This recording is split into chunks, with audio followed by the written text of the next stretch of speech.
Hey, no sleep. Long time, no see. I've been posting bits and pieces of my life here, but I find them a little boring and self-serving. The last one about the juvie incidents was already like 70% made up, to my shame. So today, I'll post a recipe instead. This is not a creepypasta, at least not yet, and I'm writing it from a train in the New York City area. What I'm about to share with you today is one of the many relatively safe ways in which you can access, not quite enter, a place I call the shadow side, and its effectiveness depends on how seriously you take me. Your mileage may vary, refer to title. I won't tell you that you shouldn't be afraid of the shadow side. Chances are you've already seen it after all, and merely think it was just a recurring dream.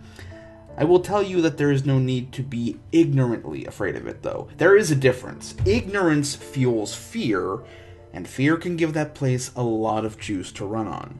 You have to be big on preparation if you want to try this. It's like skydiving. If getting it right on your first try is not something you're good at, then this is not for you. If you do drugs or alcohol the night of the event, you're going to have a bad time. If you're going through some serious issues in your life and are not feeling mentally or spiritually stable, or if you're doing this just to escape, you're gonna have a bad time. And if you don't follow my instructions, particularly the multiple backups I'll give you, which, trust me, are there for a reason, you're going to have a really bad time.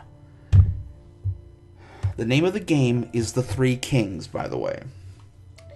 Ingredients: a very large, empty, and quiet room, preferably without windows. If windows exist, you'll need to be able to cover them and ensure total darkness. Basements usually work well if they're roomy enough. A pack of candles. You'll only use one if all goes well, and a lighter. A bucket of water and a mug. A fan. 2 large mirrors, like the one on your dresser. Don't worry, they won't be harmed. Or if they are, it'll be the least of your worries. 3 chairs, an alarm clock, an active cell phone. Don't forget to charge the goddamn battery. A loved one willing to follow rules and go along with all this madness. And a small toy or a dear object from your childhood. A setup. Start setup around 11 p.m. Place 1 chair in the center of the room, facing north. This is important. Place the other 2 chairs exactly to the left and right, facing your throne. The distance between your throne and that of your queen and fool should be about the length of your arm to each side, more or less. Place the 2 large mirrors on the queen and fool's chair left and right of you, facing you and each other. Try your best to have them stand at a 90-degree angle, or else you may get more or less than 3 kings. If you sit on your throne facing straight ahead, north, you should be able to perceive your own reflection in each of the 2 mirrors without actually having to turn your head nor your eyes to do so. If you see your own reflection in the corner of your eye, just barely there, then you've done it right. Place the bucket of water and the mug in front of you, just barely out of reach. Place the fan behind you, turn it on. Now don't set it to maximum power.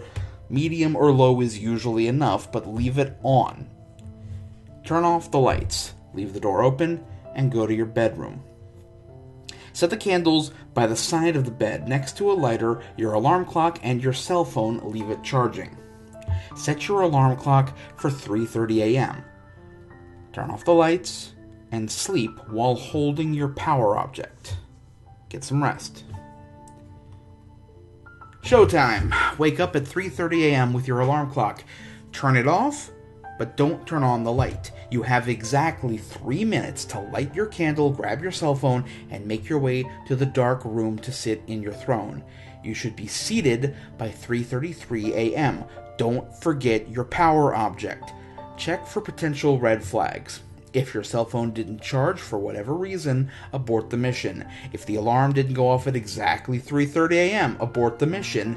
If you find the dark room door closed, remember you left it open, abort the mission.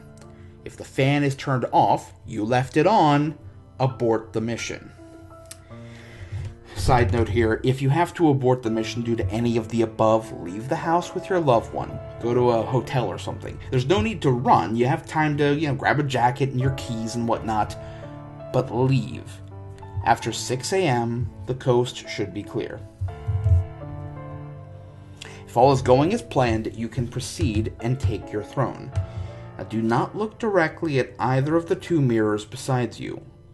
Do not let the candle go out. The fan is behind you.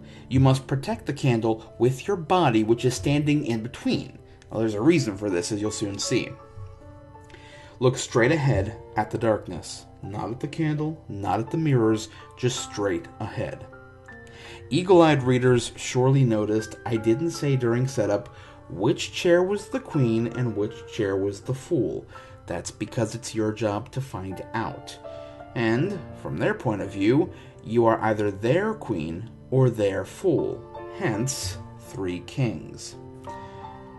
I won't spoil what happens next. Suffice to say, you won't be alone, and if you have questions, you'll get answers. Sometimes in the form of new questions, but hey, that's the story of humanity, right? Just stay put and try not to move. Again, don't look directly at either of the mirrors, nor the candle, just straight ahead. And trust me. Don't chicken out, either. You need to wait until 4:34. By 4:34, it's all over. It's okay to tremble a little bit, but try not to. Not because it affects the ritual or anything, it's just a pussy thing to do while in polite company. Did I mention not to let the candle go out? That's what the fan is for. You're protecting the candle with your body, but if your body were to be suddenly moved, then the fan would turn off the candle. That's backup number 1. Your loved one is backup number 2. At 4:34, she has to come into the room and call your name. If that won't work, she has to call your cell phone. If that won't work, she has the glass of water and the bucket. She can't touch you, though. That's a newbie mistake. Backup number 3 is your item of power, the toy or locket or whatever object of strength you brought along for the ride. It'll show you the way if shit hits the fan. Multiple backups. You gotta be like a Boy Scout if you do these things. If you half-ass it, be sure to half-ass it all the way so it won't work. Worst you can do is take it seriously enough for it to work, and not seriously enough to be prepared to deal with the consequences. When in doubt, refer to title.